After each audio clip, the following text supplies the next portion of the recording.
এক লোক একটা সাপ আনলো তার ঘরে। সাপটি লোকটিকে একদিন কামড় দিয়ে পালিয়ে গেল।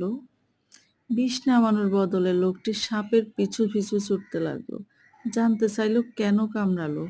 মানুষ কেন বোঝে না যে সাপের কাজই হলো কামড় দেওয়া।